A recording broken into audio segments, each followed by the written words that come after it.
आइए रिजॉल्व करते हैं कुछ uncut unfiltered queries from students, जहां पे वो अपने मन की बात पूछ रहे हैं। और अगर आपके मन में भी ऐसी क्वेरीज आती है और आप पूछ नहीं पा रहे हैं किसी से, तो प्लीज ज्वाइन करिए live classes with me on PCM grade 10। Now let's see what are the queries. Query says reaction रटते रटते मैं थक गया हूं, प्लीज हेल्प। अरे काफी बच्चों की प्रॉब्लम है, वो रिएक्शंस को रटते हैं, उन्हें समझ में नहीं आता। आज समझ में आ जाएगा, डोंट वरी। नेक्स्ट क्वेरी है जोड़ तोड़ वाले रिएक्शन समझ में नहीं आते। Beautiful, but the unfiltered query award goes to this query, जहां पे बच्चे ने पूछा है कभी कॉम्बिनेशन, कभी डिकम्पोजिशन, कभी हीट निकलती है, कभी जाती है, कभी इलेक्ट्रिसिटी, कभी सनलाइट। मैं बहुत कंफ्यूज हूं, प्लीज हेल्प। इन्होंने पूरी तरीके से ट्राई कर लिया है, लेकिन प्रॉब्लम खत्म नहीं हो रही। लेकिन प्रॉब्लम अब खत्म हो जाएगी, बिकॉज आपने अपनी क्वेरी भेज दी है स्पीकिंग चॉक्स के पास और हम इसे रिजॉल्व करेंगे। इस क्वेरी को रिजॉल्व करने से पहले हमें कुछ आइडिया होना चाहिए चीजों के बारे में। तो let's see what are the prerequisite. Now आप देख रहे हैं यहाँ पे कार असेंबली लाइन है और यहाँ पे कार डिसमेंटल होकर पड़ी हुई है। असेंबली लाइन में क्या होता है, कंपोनेंट्स को जोड़ा जाता है और एक यूनिट बनाई जाती है। और डिसमेंटल जब करते हैं तो हम उसी चीज को खोल के सिंपलर पार्ट्स में वापस तब्दील कर देते हैं। सो द थिंग इज कि इसी तरह केमिस्ट्री में भी रिएक्शंस होते हैं। जब एलिमेंट के साथ मिलता है या एलिमेंट कंपाउंड के साथ मिलता है या दो कंपाउंड मिलते हैं, इससे कोई फर्क नहीं पड़ता कि रिएक्शंस में रिएक्टेंट्स में कौन है। लेकिन जब दो चीजें या दो से ज्यादा चीजें जुड़ती हैं, कंबाइन होती हैं और एक कंपाउंड बनता है, तो इसे हम बोलते हैं कॉम्बिनेशन रिएक्शन। और जब एक कंपाउंड टूटता है सिंपलर कंपाउंड्स में या सिंपलर एलिमेंट्स में, तो उसे हम बोलते हैं डीकॉम्पोजिशन। नाम देखिए ना कितना सुंदर है, कंपोज कर रहे हैं, जैसे म्यूजिक कंपोज होती है, कंपोज कर रहे हैं, तोड़ रहे हैं, कॉम्पोजिशन। ये है कॉम्बिनेशन, ये है डीकॉम्पोजिशन। तो कॉम्पोजिशन मतलब जोड़ना, तो डीकॉम्पोजिशन मतलब उसको तोड़ना। तो एक हो गया कॉम्बिनेशन और एक हो गया डीकॉम्पोजिशन। ये रिएक्शंस के बारे में स्टूडेंट्स ने हमने क्वेरी पूछी है।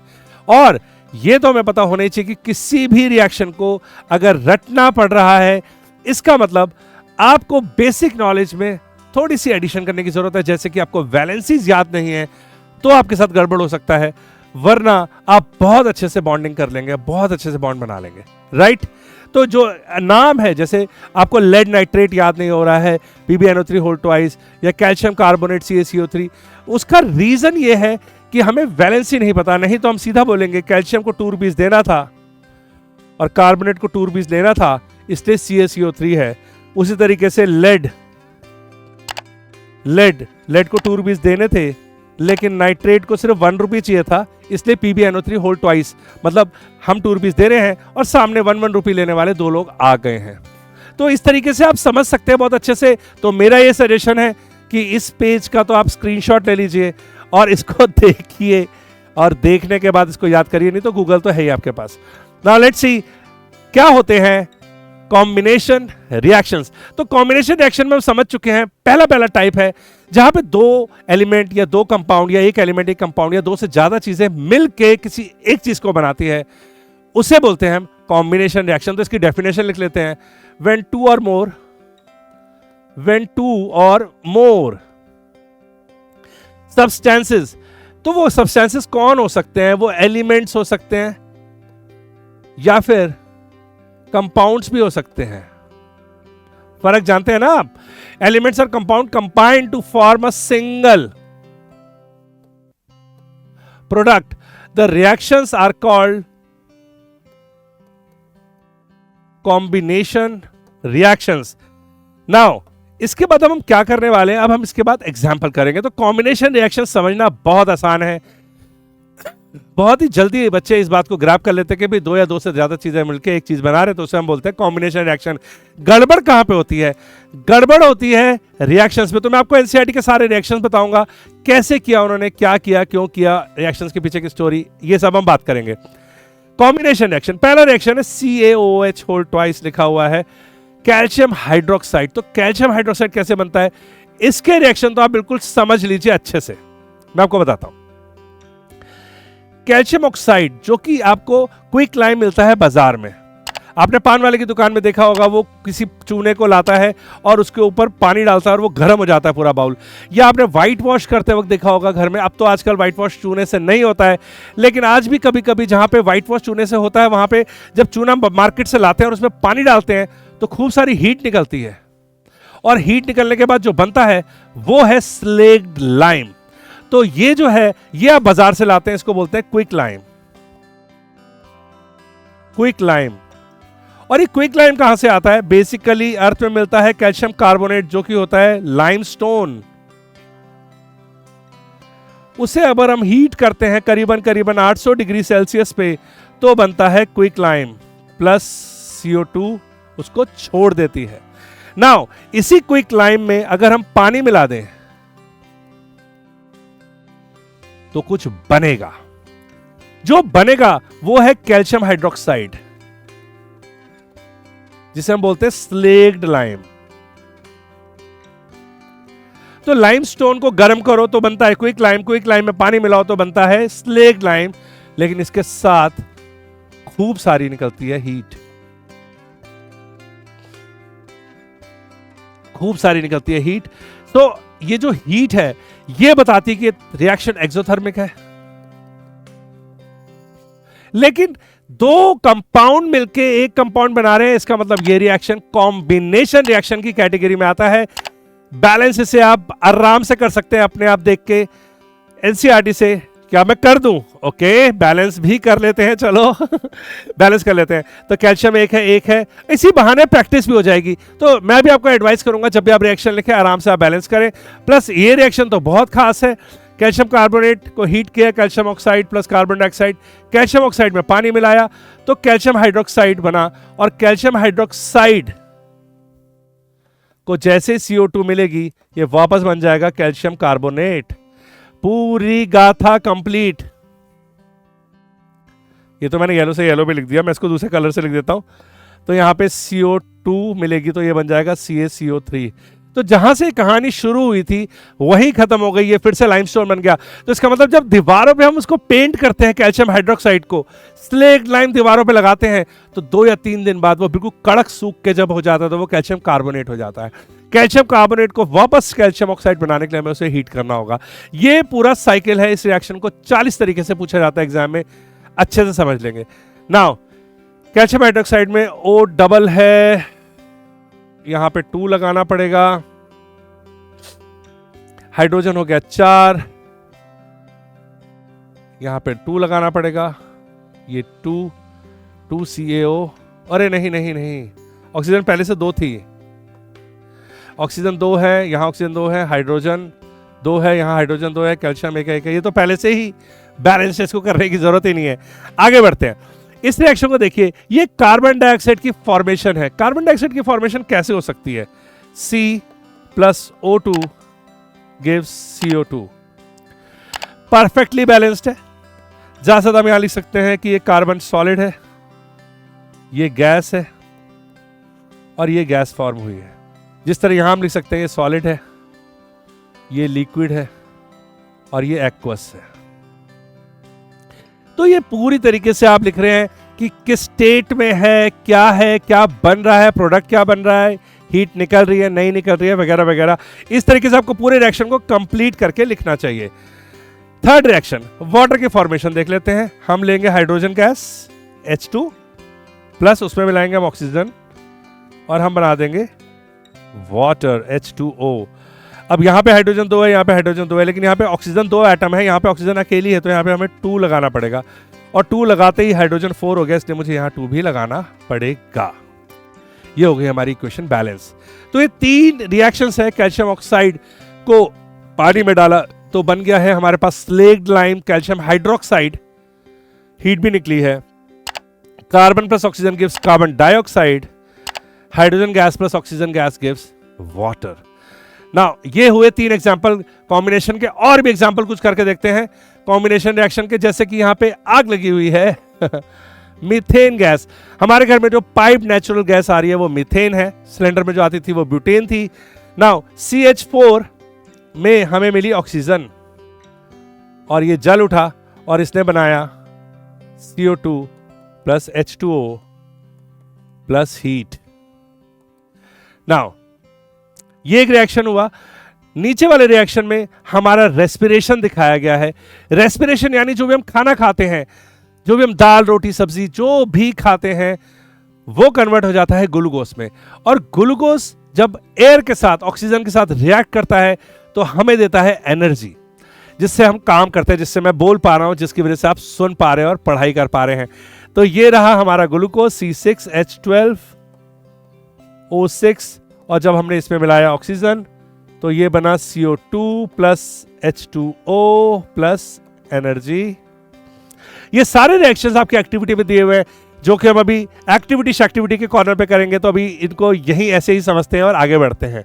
नाउ द थिंग इज कि ये रिएक्शन भी है एक्सोथर्मिक। खास तौर से देखिए यहाँ पे हीट निकल रही है, यहाँ पे हीट निकल रही है। आपने देखा जितने भी कंबशन रिएक्शन है, जहां पे भी आग लगती है, CO2 एंड H2O ज्यादातर, खास तौर से बेसिकली यह डिपेंड करता है कि यहाँ पे कार्बन, हाइड्रोजन और ऑक्सीजन के कंपाउंड है, और जब हम इसको ऑक्सीजन से कंबाइन करते हैं तो सबसे सिंपल कंपाउंड बनते हैं carbon dioxide and water.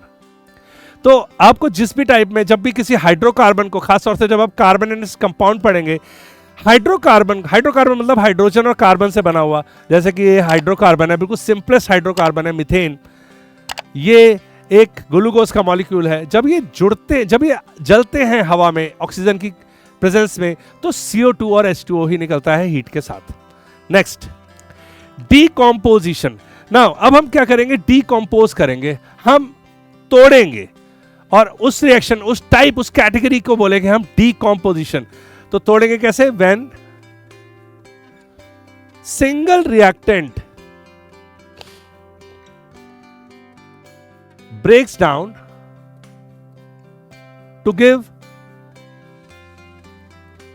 simple products, this is called decomposition reaction. Now decomposition reaction का मतलब समझ में आ गया, लेकिन एग्जाम के पॉइंट ऑफ व्यू से हमें चाहिए होते हैं इसमें एग्जांपल्स। एग्जांपल में एनसीईआरटी में सबसे पहले एग्जांपल दिया हुआ है, जो कि मैं आपको 2 स्टेज में लिखूंगा। FeSO4.7H2O को जब हम हीट करते हैं तो ये बन जाता है FeSO4। ये है फेरस सल्फेट का क्रिस्टल। फेरस सल्फेट का क्रिस्टल है और ये ग्रीन कलर का है।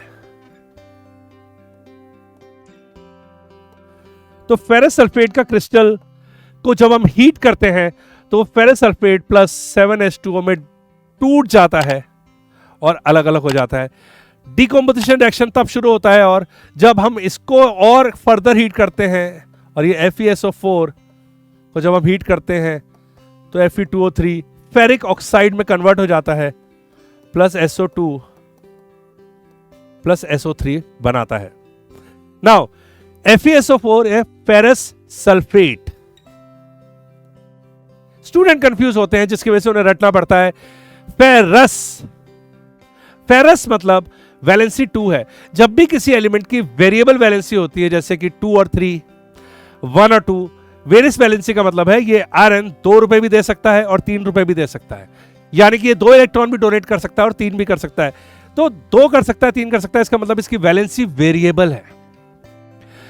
जो भी 2 वैलेंसी होंगी, मतलब छोटी वाली वैलेंसी, जैसे 2 और 3 में छोटी वाली 2 है, जब वो कंपाउंड बनाएगी तो उसे बोलेंगे S, दैट इज फेरस। और जब 3 वाली वैलेंसी को लेकर जब आयरन बनाएगा कंपाउंड तो उसे बोलेंगे फेरिक। तो यहां पे SO4 को 2 रुपए चाहिए थे, आयरन ने 2 रुपए दे दिए, FeSO4 बन गया, यह है फेरस। और यहां पे ऑक्सीजन को 2 रुपीज देने थे और आयरन ने 3 रुपीज देने की बात कही, तो 3 ऑक्सीजन आई 6 रुपीज देने के लिए, 2 आयरन आए 6 रुपीज देने के लिए, और यह बन गया फेरिक। क्योंकि यहां पे आयरन की वैलेंसी 3 है तो यह हुआ फेरिक ऑक्साइड, यह है फेरस सल्फेट।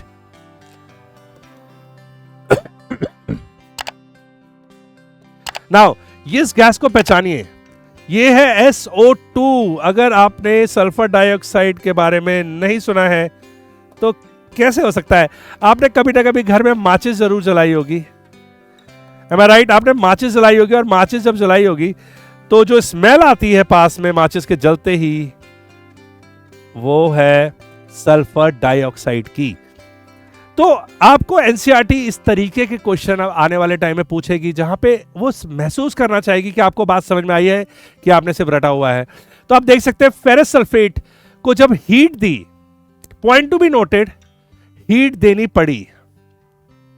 इसका मतलब जब आप तोड़ते हैं किसी चीज को तो वहां पे एनर्जी देनी पड़ती है, और अगर आपको एनर्जी देनी पड़ती है तो ये हो गया आपका एंडोथर्मिक रिएक्शन। तो एक्सोथर्मिक रिएक्शन वो हुए जहां पे हीट निकलती है, इवॉल्व होती है, और एंडोथर्मिक रिएक्शन वो हुए जहां पे हीट यूज होती है, या मैं बोलूं रिएक्शन में हीट की जरूरत होती है। एक्सोथर्मिक वो जहां से रिएक्शन से हीट बाहर निकलती है। ये हुआ पहला एग्जांपल। दूसरा एग्जांपल यहां पे calcium carbonate. Now calcium carbonate में पहले भी सीख चुके हैं, CaCO3 अगर हमने इसको हीट किया तो क्या होगा। CaCO3 को हीट किया था तो कैल्शियम ऑक्साइड और कार्बन डाइऑक्साइड बना था। तो यहाँ पे भी वही होगा, हीट देने पे calcium oxide and carbon dioxide बनेगा। आप देख सकते हैं इसमें कि कैल्शियम कार्बोनेट को हीट किया जा रहा है, यहाँ पे कैल्शियम ऑक्साइड बन जाएगा, और जब बन जाएगा तो कार्बन डाइऑक्साइड निकलेगी, और जब वो कार्बन डाइऑक्साइड निकलेगी तो इस जार में लाइम वाटर है। मैं बचपन में सोचता था लाइम वाटर का मतलब नींबू का पानी, लेकिन ये लाइम वाटर है, ये कैल्शियम हाइड्रोक्साइड है, एक्वस, ये स्लेग लाइम है। और हम स्लेग लाइम के बारे में पढ़ चुके हैं कि जब स्लेग लाइम में कार्बन डाइऑक्साइड मिलती है तो वापस कैल्शियम कार्बोनेट बन जाता है।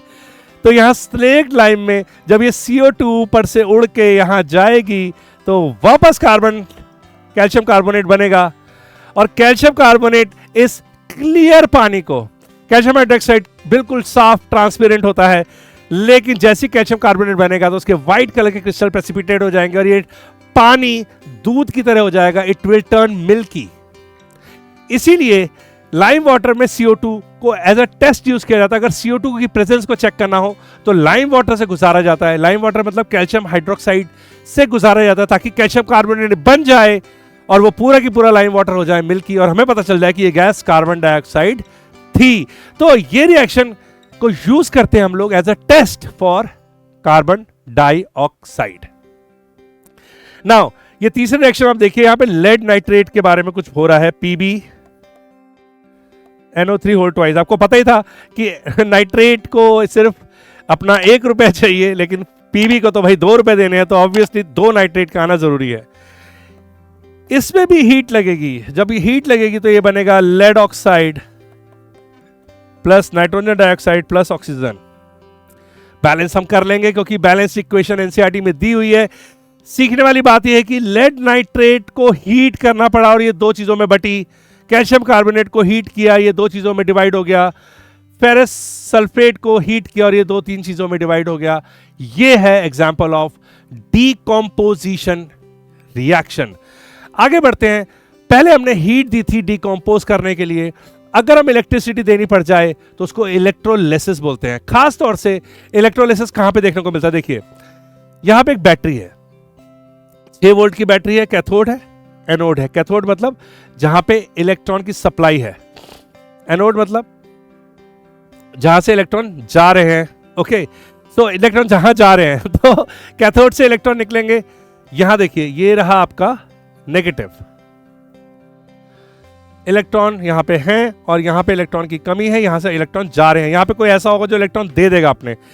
अब यहां पे कैथोड पे हाइड्रोजन इलेक्ट्रॉन लेके हाइड्रोजन गैस में तब्दील हो जाएगी, और ऑक्सीजन अपने इलेक्ट्रॉन दे के जो उसने हाइड्रोजन से शेयर किए थे वापस ऑक्सीजन गैस में बदल जाएगी। ऑक्सीजन गैस निकलेगी एनोड से और हाइड्रोजन गैस इवॉल्व होगी कैथोड पे। आप देख सकते हैं यहां पे कि ये लेवल इससे डबल है। क्यों? बिकॉज H2O में हाइड्रोजन बन रही है 2 मोल, तो ऑक्सीजन बन रही है 1 मोल। इनके साइज के बारे में आप छोड़ दीजिए, आप 11th क्लास में समझेंगे कि गैसियस फॉर्म में जो भी है उसका एक ही जबरदस्त एक ही वॉल्यूम वो लेती है, 1 मोल में 22.1 लीटर वॉल्यूम लेती है एक स्टैंडर्ड टेम्परेचर प्रेशर पे। सो द थिंग इज कि यहां पे H2 है 2 मोल है, तो उसके कंपैरिजन में ऑक्सीजन 1 मोल है। इसका मतलब अगर ऑक्सीजन जितनी भी जगह लेगी हाइड्रोजन उससे डबल लेगी। जरूरी नहीं कि यहाँ पे 2 मोल आ गई है, लेकिन द थिंग इज कि जितनी जगह ऑक्सीजन लेगी उससे डबल लेगी हाइड्रोजन। तो हमने क्या किया, हमने इलेक्ट्रिसिटी दी, हमने इलेक्ट्रिसिटी देके वाटर को ब्रेक कर दिया और बना दिया हाइड्रोजन एंड ऑक्सीजन गैस, और हमारा काम हो गया। तो इलेक्ट्रोलिसिस भी बहुत इंपॉर्टेंट है, डीकंपोजिशन रिएक्शन में एक बहुत इंपॉर्टेंट पार्ट है। अगर आपको डायरेक्ट क्वेश्चन आ जाता है कि बताइए डीकंपोजिशन रिएक्शन जिसमें इलेक्ट्रिसिटी यूज हुई हो, तो आपको ये एग्जांपल देना चाहिए। और अगर आपको पास आता है कि सनलाइट यूज हुई हो, तो आप एग्जांपल दे सकते हैं सिल्वर क्लोराइड, आप दीजिए सनलाइट और ये कन्वर्ट हो जाएगी सिल्वर में, और क्लोरीन गैस में Cl2 है तो यहाँ 2 लगेगा, ये 2 लगेगा। और सिमिलरली सिल्वर ब्रोमाइड, अगर आप सनलाइट देंगे तो ये कन्वर्ट हो जाएगी सिल्वर में और ब्रोमीन गैस में। नाउ इस रिएक्शन को आप ध्यान से देख लीजिए, ब्लैक एंड व्हाइट फोटोग्राफी में यूज होता था, और सिंपल सी बात है क्यों ना हो, जैसे ही उस फिल्म पे जिसपे सिल्वर ब्रोमाइड लगा है लाइट पड़ेगी, शटर ऑन होगा तो वो कन्वर्ट हो जाएगा सिल्वर में, और ये केमिकल रिएक्शन तुरंत हो गया सनलाइट के उस फिल्म पे पड़ते ही, जिसको हम बाद में प्रोसेस करके बना लेंगे फोटोग्राफ। तो ये रिएक्शन है जो सनलाइट से होते हैं, लेकिन आफ्टर ऑल है तो ये डीकंपोजिशन रिएक्शन। तो इन रिएक्शंस में इसलिए बच्चों को कई बार कंफ्यूजन आता है कि उन्हें लगता है कि ये डीकंपोजिशन बोलूं कि एक्सोथर्मिक बोलूं कि एंडोथर्मिक, एक रिएक्शन कई चीजें रिप्रेजेंट कर सकता है, ठीक है। ये डीकंपोजिशन रिएक्शन भी है और एंडोथर्मिक रिएक्शन भी है, क्योंकि ये एनर्जी एब्जॉर्ब कर रहा है, और ये कॉम्बिनेशन रिएक्शन भी है, और साथ साथ में एक्सोथर्मिक भी है, क्योंकि ये एनर्जी दे रहा है, हीट दे रहा है, राइट। तो आगे बढ़ते हैं और देखते हैं एक्टिविटी कॉर्नर में क्या दिया हुआ है। एक्टिविटी से घबराने की जरूरत नहीं, एक्टिविटी 1.4 वही बता रही है, कैल्शियम ऑक्साइड में पानी मिलाएंगे तो क्या बनेगा, कैल्शियम हाइड्रोक्साइड बनेगा, अभी हमने पढ़ा, और हीट निकलेगी।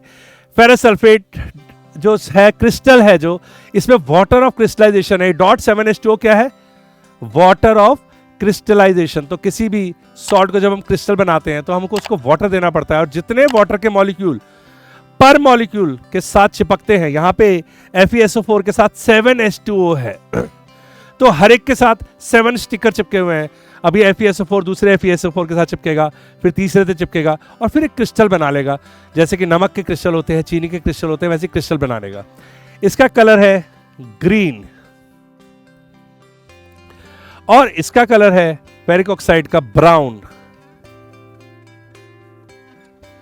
इसकी स्मेल है पंजेंट, या मैं बोलूं मैस्टिक के बर्निंग की तरह। यही कुछ बातें हैं जो याद नहीं आती एग्जाम में, और कोई कॉम्प्लेक्स सा क्वेश्चन आता तो हमें समझ में नहीं आता कि इसका आंसर क्या देना है, इसलिए मैं आपको सारी डिटेल दे रहा हूं। ये देखिए, लेड नाइट्रेट को हीट किया, ये ब्रेक डाउन हो गया लेड ऑक्साइड और नाइट्रोजन डाइऑक्साइड। ये नाइट्रोजन डाइऑक्साइड गैस हमारी आंखों में ईचिंग करती है, क्योंकि ये भी निकलती है वेहिकुलर पॉल्यूशन से।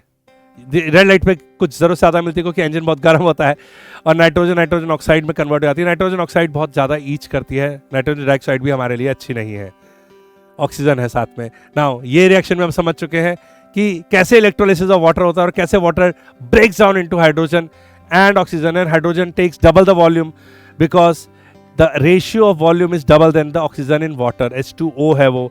और ये AgCl सनलाइट में सिल्वर और क्लोरीन गैस अलग अलग हो जाते हैं, same happening with AgBr, that is silver bromide.